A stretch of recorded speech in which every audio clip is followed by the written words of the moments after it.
প্রধানমন্ত্রী হিসাবে শপথ নেওয়ার প্রথম সূর্যোদয়ে মাঠে নেমেছেন তারেক রহমান। আজ ১৮ই ফেব্রুয়ারি সকালে জাতীয় স্মৃতিসৌধে বীর শহীদদের শ্রদ্ধা জানিয়ে শুরু করলেন তার নতুন ইনিংস।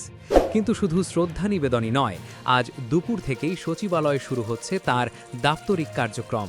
প্রথম দিনেই মন্ত্রিসভার বৈঠক আর সচিবদের সাথে জরুরি সভা। কি আছে প্রধানমন্ত্রী তারেক রহমানের আজকের ব্যস্ত শিডিউলে? বিস্তারিত জানাবো আজকের প্রতিবেদনে।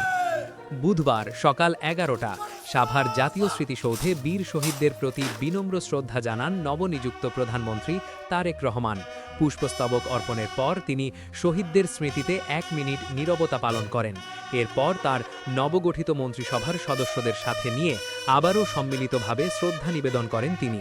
এই সফরের মাধ্যমে তিনি মহান মুক্তিযুদ্ধের চেতনা ও সার্বভৌমত্ব রক্ষার শপথ পুনর্ব্যক্ত করলেন। স্মৃতিসৌধ থেকে ফিরেই প্রধানমন্ত্রী সরাসরি চলে যাবেন সচিবালয়ে। ১ নম্বর ভবনের চতুর্থ তলায় প্রধানমন্ত্রীর নির্ধারিত দফতরে দুপুর 12:30 থেকে তার দাপ্তরিক কার্যক্রম শুরু হবে। দুপুর 12:30 মন্ত্রিপরিষদ বিভাগের কর্মকর্তাদের সাথে পরিচিতি ও সংক্ষিপ্ত মতবিনিময় করবেন তিনি। বিকেল 3টে নতুন মন্ত্রিসভার সদস্যদের নিয়ে বসবেন জীবনের প্রথম নীতি নির্ধারণী বৈঠকে, যেখানে সরকারের প্রাথমিক লক্ষ্য ও জনকল্যাণমূলক কাজের দিক নির্দেশনা দেওয়া হবে। বিকেল 4টে প্রশাসনের চালিকা শক্তি অর্থাৎ সরকারের বিভিন্ন মন্ত্রণালয়ের সচিবদের সাথে মতবিনিময় করবেন তারেক রহমান।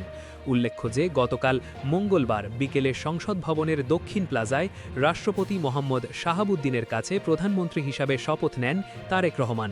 তার সাথে ২৪ জন পূর্ণমন্ত্রী এবং ২৪ জন প্রতিমন্ত্রী সহ মোট ৪৯ জন সদস্যের মন্ত্রিসভা আজ থেকে পূর্ণ শক্তিতে কাজ শুরু করছে। দীর্ঘ ১.৫ দশক পর বিএনপির এই রাষ্ট্র ক্ষমতা গ্রহণকে ঘিরে সচিবালয়ে আজ সাজ রব। প্রথম দিনেই প্রধানমন্ত্রীর এই ব্যস্ত কর্মপরিকল্পনাকে আপনি কিভাবে দেখছেন? নতুন সরকারের কাছ থেকে আপনার প্রথম চাওয়া কি? কমেন্টে আপনার মূল্যবান মতামত জানান। মন্ত্রিসভার প্রথম বৈঠকের গুরুত্বপূর্ণ সিদ্ধান্তগুলো সবার আগে জানতে আমাদের চ্যানেলটি এখনই সাবস্ক্রাইব করুন। ধন্যবাদ।